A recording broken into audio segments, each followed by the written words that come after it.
तो विद्यार्थी मित्रों नवा एक क्वेश्चन तरफ जईए। सरेराश प्रक्रिया वेग અને ત્વરિત પ્રક્રિયા વેગ એ શું છે અને સરેરાશ પ્રક્રિયા વેગ એ ત્વરિત પ્રક્રિયા વેગ ક્યારે બને? તો વિદ્યાર્થી મિત્રો મેં હમણાં જ તમને વાત કરી એમ કે જ્યારે બહુ ઓછા સમયગાળા માટે પ્રક્રિયા વેગ માપવામાં આવે ત્યારે એ ત્વરિત બદલાતો હોય છે અને એવા વેગને આપણે ત્વરિત પ્રક્રિયા વેગ કહીએ છીએ। એટલે એમાં આપણે ડેલ્ટાની જગ્યાએ ડી લખી શકીએ છીએ। એટલે આર ઇન્સ્ટન્ટ એટલે કે ત્વરિત પ્રક્રિયા વેગ એને આ રીતે બતાવી શકીશું dx બાય dt અથવા તો limit x tends to 0 delta x by dt। હવે અગત્યનો એક કોન્સેપ્ટ, અમુક પ્રક્રિયાઓ માટે પ્રક્રિયા વેગ લખવાની પ્રેક્ટિસ કરવાની છે। સપોઝ કે તમને એક આ રિએક્શન આપી છે, રિએક્શન છે a plus B it gives c plus D.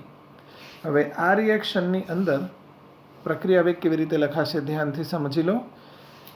સૌથી પહેલાં પ્રક્રિયક માટે માઇનસ સાઇન આપેલી છે, તમને દેખાય છે, અને નિપજ માટે પ્લસ સાઇન છે। આ તો હંમેશા માટે આપણે યાદ રાખીશું। હવે પ્રક્રિયક માટે થશે એ માટે minus DA by DT, B માટે થશે minus DB by DT, C માટે થશે પ્લસ ડીસી બાય ડીટી અને ડી માટે થશે પ્લસ ડી બાય ડીટી।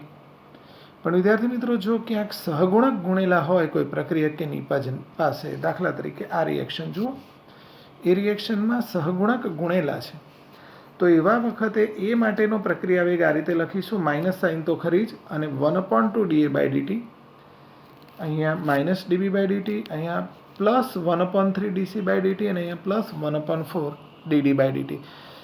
એનો અર્થ એ થયો વિદ્યાર્થી મિત્રો કે જે સહગુણક છે એને છેદમાં લખવામાં આવે છે। એવી જ રીતે એક પ્રક્રિયા બીજી જોઈએ, આ જોઈ રહ્યા છો તમે 1/3a plus 2/5b it gives 4/3c plus 5/2d।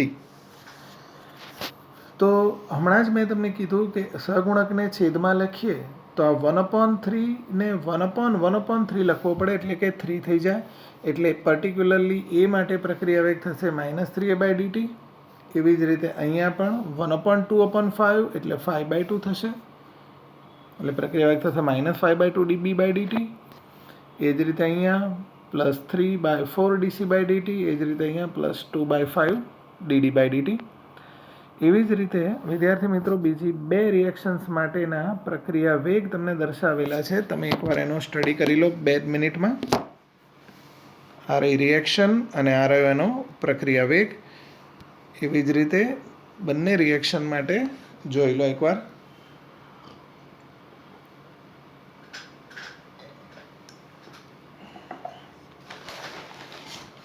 પ્રક્રિયા વેગ જ્યાં સુધી નહીં ફાવે ત્યાં સુધી આ ચેપ્ટરમાં આગળ વધવું મુશ્કેલ છે, એટલે એકવાર ધ્યાનથી જોઈ લો।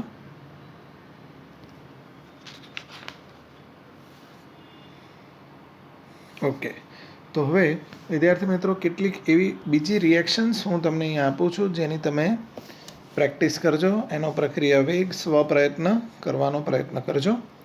તમે આનો સ્ક્રીનશોટ લઈ શકો છો અથવા તો લખી લેવું હોય તો લખી પણ લઈ શકો છો। આવી આટલી કેમિકલ રિએક્શન્સ છે કે જેનો પ્રક્રિયા વેગ તમારે ફાઇન્ડ આઉટ કરવાનો છે।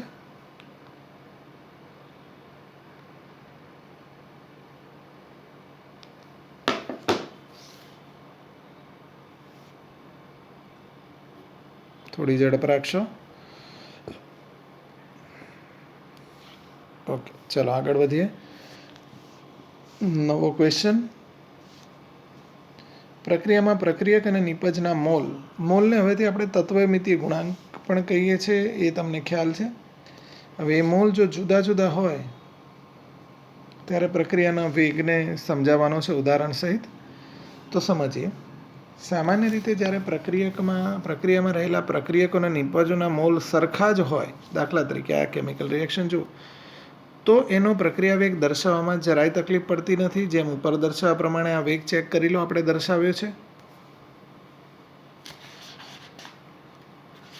અને એમાં તમે અહીંયા ઇઝ ઇક્વલ ટુની નિશાની બધે જોઈ રહ્યા છો। એ શું દર્શાવે છે કે એક્સ પ્રક્રિયકમાં જેટલો ઘટાડો થાય એટલો જ વાયમાં ઘટાડો થાય, ઝેડમાં વધારો થાય એટલો જ ડબલ્યુમાં વધારો થાય, એક્સમાં અને વાયમાં જેટલો ઘટાડો થાય એટલો જ ઝેડ અને ડબલ્યુમાં વધારો થાય છે. એ દર્શાવવા માટે આપણે આ બતાવ્યું છે.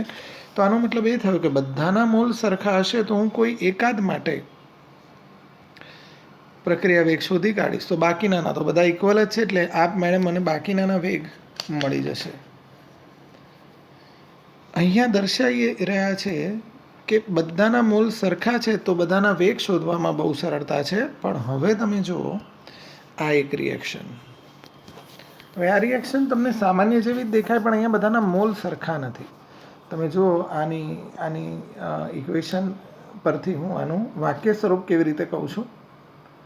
આપણે કહી શકીએ કે એનો જે ઘટાડો છે એ O2ના ઘટાડા કરતાં બમણો હશે, કારણ કે એના 2 મોલ વપરાય ત્યારે આનો 1 મોલ વપરાય છે. બીજું એક સેન્ટેન્સ આવી રીતે બી બોલાય કે O2ના ઘટાડા કરતાં O2નો ઘટાડો એ NOના ઘટાડા કરતાં બમણો હશે, અડધો હશે. રિપીટ એકવાર જોઈએ. સૌથી પહેલો NOના ડબલ મોલ વપરાય ત્યારે આના અડધા જ મોલ વપરાય છે, મતલબ કે NOનો ઘટાડો O2ના ઘટાડા કરતાં બમણો હશે. અથવા તો એનાથી ઊંધું, O2નો ઘટાડો એ NOના ઘટાડા કરતાં અડધો હશે. બીજું એક સેન્ટેન્સ, હવે તમે NO અને NO2ને કમ્પેર કરો તો હું બોલીશ કે NOનો જેટલો ઘટાડો થાય છે એટલો જ NO2નો વધારો થાય છે. હવે હું કમ્પેર કરીશ O2 અને NO2ને, તો એના આધારે હું શું કહીશ, O2ના ઘટાડા કરતાં NO2નો વધારો બમણો છે, અથવા તો NO2ના વધારા કરતાં O2નો ઘટાડો અડધો છે. વિદ્યાર્થી મિત્રો, આ જે વાક્યો મેં તમને કીધા એ મારે કહેવાની જરૂર ના પડી હોત જો બધાના મોલ સરખા હોત તો. પણ અહીંયા દરેકના તત્વમિતિ ગુણાંક જુદા છે, તો દરેકનું અર્થઘટન અલગ અલગ રીતે કરવું પડે, તો એના પ્રક્રિયા વેગ શોધવામાં પણ મુશ્કેલી પડે છે. દાખલા તરીકે આ જે પ્રક્રિયા તમને દર્શાવી છે એનો પ્રક્રિયા વેગ કંઈક આ રીતે લખી શકાય. જુઓ, 2NO માટે શું લખીશું? -1/2 dNO/dt -dO2/dt +1/2 dNO2/dt. વિદ્યાર્થી મિત્રો, એક બીજી કેમિકલ રિએક્શન છે, તમે એનો સ્ટડી કરી લો એક વખત. એનો પ્રક્રિયા વેગ પણ જોઈ લો. આ રિએક્શન છે. એક સ્ટેપ જુઓ. પહેલાં Br માટે એનો પ્રક્રિયા વેગ, BrO3 માટે પ્રક્રિયા વેગ, H+ માટે, Br2 માટે અને H2O માટે. ક્લિયર છે? તો પ્રક્રિયાનો પ્રક્રિયા વેગ એ પ્રક્રિયક અથવા નિપજની સાંદ્રતા પર આધાર રાખે છે, એ તો આપણને ખ્યાલ આવ્યો. પણ જો પ્રક્રિયકો કે નિપજો વાયુ અવસ્થામાં હોય તો પ્રક્રિયા વેગ એ પ્રક્રિયક કે નિપજના દબાણ ઉપર આધાર રાખે. વિદ્યાર્થી મિત્રો, કારણ કે તમને ખબર છે કે વાયુરૂપ પદાર્થ માટે સાંદ્રતા એટલે એનું દબાણ થાય. એવી જ રીતે કોઈ વખતે બહારથી દાખલ કરેલ પદાર્થની સાંદ્રતા ઉપર પણ પ્રક્રિયા વેગનો આધાર હોય છે. તો એક નવા કોન્સેપ્ટ તરફ જઈએ છીએ. કોન્સેપ્ટ છે વેગ નિયમ અથવા તો વેગ અભિવ્યક્તિ. એટલે શું? વિકલન વેગ નિયમ અથવા તો વિકલન વેગ સમીકરણ અથવા તો વેગ રજૂઆત સમજાવો. તો માઇનોર ડિફરન્સ છે વેગ નિયમ અને વિકલન વેગ નિયમમાં. સૌથી પહેલાં તો જ્યારે પ્રક્રિયા વેગને પ્રક્રિયકોની સાંદ્રતાના અનુસંધાનમાં માપવામાં આવે. પ્રક્રિયકોની સાંદ્રતાનું અનુસંધાન એટલે R = -dR/dt. અહીંયા R એટલે રિએક્ટન્ટ. તો આના અનુસંધાનમાં જ્યારે વેગને શોધવામાં આવે ત્યારે એને વેગ નિયમ અથવા વેગ અભિવ્યક્તિ કહેવાય. પણ દાખલા તરીકે પ્રક્રિયા 5 કલાકમાં પૂરી થતી હોય અને દર 10 મિનિટના અંતરાલ પર તમે પ્રક્રિયકની જતી સાંદ્રતાના અને નિપજની વધતી જતી સાંદ્રતાના રીડિંગ્સ લીધા હોય, મતલબ કે પ્રક્રિયક અને નિપજની સાંદ્રતાના મોટા ગાળાનો તમે સ્ટડી કર્યો છે, એ સ્ટડી કર્યા પછી તમે વેગ નિયમ પ્રસ્થાપિત કરો, એટલે કે પ્રક્રિયા વેગને પ્રક્રિયકની સાંદ્રતાના અનુસંધાનમાં દર્શાવો, ત્યારે એને વિકલન વેગ નિયમ કહેવાય. વિદ્યાર્થી મિત્રો, વેગ નિયમ અને વિકલન વેગ નિયમનો ફરક આ છે કે તમે પ્રક્રિયા ચાલુ હોય દરમિયાન કોઈ પણ એક ક્ષણે પ્રક્રિયકની સાંદ્રતાના ફેરફાર અને સમયની સાંદ્રતાના ફેરફારના આધારે વેગ શોધો ને તો એને વેગ નિયમ કહેવાય. પણ પ્રક્રિયાના સાંદ્રતાના લાંબા ગાળાઓનો સ્ટડી કર્યા પછી તમે વેગ નિયમ લખો તો એને વિકલન વેગ નિયમ કહેવાય. એટલે સ્વાભાવિક રીતે વેગ નિયમ કરતાં વિકલન વેગ નિયમની રજૂઆત થોડી મુશ્કેલ હોય છે. એટલે જ અહીંયા દર્શાવ્યું છે કે વેગ નિયમ કરતાં વેગ રજૂઆત એટલે કે વિકલન વેગ નિયમ પ્રસ્થાપિત કરવું થોડું મુશ્કેલ છે. અને એમાંય પાછું જો પ્રક્રિયા એકથી વધારે તબક્કામાં થતી હોય એટલે કે જટિલ હોય એટલે કે સંકીર્ણ હોય તો એના વેગની રજૂઆત એટલે કે એનું વિકલન વેગ નિયમ ખૂબ જ મુશ્કેલ બની શકે છે. સિમ્પલ ઉદાહરણથી એને સમજવાનો પ્રયત્ન કરીશું. H2 + I2 it gives 2HI એક રિએક્શન આપેલી છે. આ સીધી સાદી સરળ પ્રારંભિક એટલે કે એક જ તબક્કાની રિએક્શન છે. તો એના માટે પ્રક્રિયા વેગ અને પ્રક્રિયકોની સાંદ્રતાનો રિલેશન કંઈક આ રીતે બતાવેલો છે. પ્રક્રિયા વેગ = K × H2⁻1 and I2⁻1. અહીંયા વિદ્યાર્થી મિત્રો જે ઘાતમાં 1 બતાવ્યો છે એ પ્રક્રિયા ક્રમ કહેવાય છે. અત્યારે પ્રાયોગિક રીતે આપણે સ્વીકારવાના છે. એક વસ્તુ યાદ રાખો કે અહીંયા જે તત્વએકમિતિ ગુણાંક હોય છે એને આ પ્રક્રિયા ક્રમ સાથે કોઈ સંબંધ હોતો નથી. આ યોગાનુયોગ આ ઇક્વલ આવ્યા છે પણ એવું હોતું નથી. પ્રક્રિયકની સાંદ્રતાની ઘાત જે આપી હોય છે એને આપણે પ્રક્રિયા ક્રમ કહીએ છીએ. પ્રાયોગિક રીતે સ્વીકારવામાં આવતા હોય છે.